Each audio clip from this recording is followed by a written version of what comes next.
antifibrosants sont les seuls traitements approuvés actuellement dans la prise en charge de la fibrose pulmonaire idiopathique FPI. Diarrhée, nausées, perte d'appétit peuvent être des effets indésirables digestifs fréquents chez les patients prenant ces traitements. La FPI est une maladie rare qui touche surtout les hommes âgés de plus de 60 ans et qui entraîne la destruction progressive des poumons. Une dénutrition ou un amaigrissement sont souvent observés au cours de l'évolution de la maladie. Alors, comment continuer à bien s'alimenter malgré le manque d'appétit? Quelle prise en charge pour accompagner les patients sous antifibrosants? Pour en parler, j'accueille Jean-Michel Fourier, qui est président de l'AFPF, l'association Fibrose Pulmonaire France, ainsi que le professeur Stéphane Jounot, pneumologue au CHU de Rennes. Eh bien, bonjour messieurs. Bonjour. Bonjour. Alors, on va commencer avec vous, Jean-Michel Fourier. Vous êtes vous-même atteint de FPI, fibrose pulmonaire idiopathique. Est-ce que vous pouvez un petit peu nous décrire les symptômes qui sont la manifestation de cette maladie? Les deux premiers symptômes ne m'ont pas forcément poussé à consulter. C'est un essoufflement à l'effort et puis une toux sèche régulière. C'est le troisième symptôme en fait, qui m'a conduit au diagnostic. C'est un cardiologue qui, lors d'un examen de routine, a écouté mes poumons et a observé des râles crépitants à la base du poumon et qui m'a dirigé à ce moment-là vers un pneumologue. Et ça a été le début du parcours du diagnostic qui peut prendre plusieurs mois dans le cadre d'une FPI. Alors, professeur Stéphane Jounot, j'aimerais que vous réagissiez sur un chiffre. Un tiers des patients souffrant de fibrose idiopathique pulmonaire souffrent également de dénutrition. Comment vous expliquez ce phénomène, docteur? Alors effectivement, c'est un chiffre qui peut paraître assez important. Je pense que la communauté médicale s'intéresse à la dénutrition depuis finalement assez peu de temps. On était très centré sur les problèmes pulmonaires et on s'est rendu compte que la dénutrition était plus importante que prévu, avec un impact sur la maladie plus important également que ce qui était pensé initialement. Donc c'est vrai qu'on a travaillé pour essayer de savoir de manière plus systématique s'il y avait une dénutrition chez les patients et on s'est rendu compte qu'elle était présente dès le diagnostic chez plus d'un quart, voire un tiers des patients. Donc c'est énorme. Voilà, c'est ça, et qu'elle avait un impact sur l'évolution de la maladie. Alors ce phénomène, on l'observe parce que les malades brûlent finalement plus de calories. Hein. C'est bien ça, docteur? Oui, on pense qu'ils ont un hypercatabolisme. Ils vont trop utiliser leurs protéines dans le cadre de la maladie. Après, les mécanismes exacts de cette dénutrition ne sont pas encore très clairs dans la FPI. J'ai compris. Alors, Jean-Michel, vous avez connu justement ces symptômes, j'imagine, la perte de goût, la perte d'appétit. Vous y avez été confronté. Qu'est-ce que vous avez fait pour aller vers le mieux? Oui, j'y ai été confronté très rapidement, en fait. Au début de la maladie? Non, dès que j'ai commencé la prise des traitements. D'accord. Donc chacun y va un petit peu de ses remèdes. Les principaux, en fait, c'est d'une part, et c'est très important de bien prendre son traitement pendant les repas et pas prendre les traitements à jeun.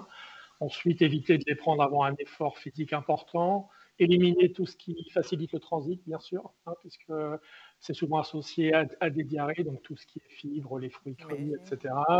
Et puis, quand il y a vraiment perte d'appétit, il ne faut pas hésiter à prendre des repas légers, fractionner, prendre des petites collations plutôt qu'un gros repas. Une préférence pour beaucoup d'entre nous, une préférence pour les repas froids.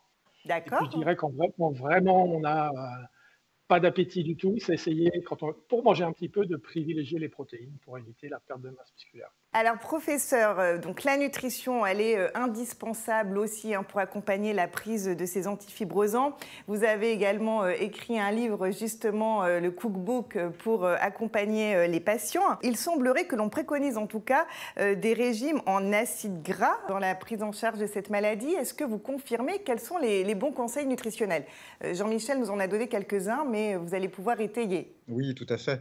Je dirais, dans la fibrose pulmonaire idiopathique, comme dans plein d'autres maladies chroniques, le régime méditerranéen est ce qui est mis en avant. Il faut utiliser plutôt de l'huile d'olive que du beurre. Il faut privilégier les poissons gras et éviter tout ce qui est viande, tout ce qui est plat en sauce. Et finalement, tous ces conseils vont améliorer la prise en charge des patients, notamment au niveau des facteurs de risque cardiovasculaire. Alors, on va vous laisser le mot de la fin. Jean-Michel, est-ce que vous pouvez peut-être laisser un message aux patients comme vous atteints de fibrose pulmonaire pour leur expliquer à quel point il est important de bien s'alimenter?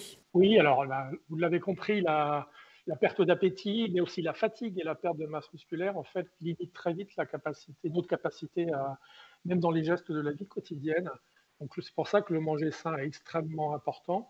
Mais j'ajouterais au milieu d'un environnement sain et d'une vie saine. Il faut essayer d'être en meilleure santé possible. Et donc, bien sûr, c'est manger sain, comme on l'a expliqué, mais c'est aussi limiter son exposition aux polluants et pratiquer une activité physique régulière, quotidienne si possible, pour essayer justement de garder la forme et de limiter la perte de masse musculaire. Et ça, c'est souvent valable, alors d'autant plus quand on est évidemment malade, mais c'est valable aussi tous les jours pour une bonne hygiène de vie. Je vous remercie tous les deux.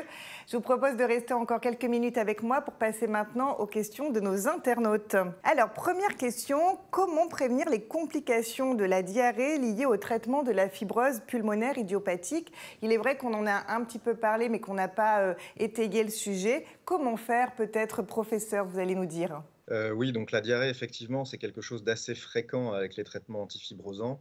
On a une première ligne où les patients peuvent être eux-mêmes acteurs avec un régime orienté sur certains aliments qui vont limiter la diarrhée, aussi simplement que le riz, les carottes, des choses bien connues. Et puis après, c'est vrai que normalement, assez systématiquement, on prescrit des antidiarrhéiques associés aux traitements antifibrosants, des antinauséeux également. Et donc, on peut recourir notamment au loperamide, voire au Smecta si besoin.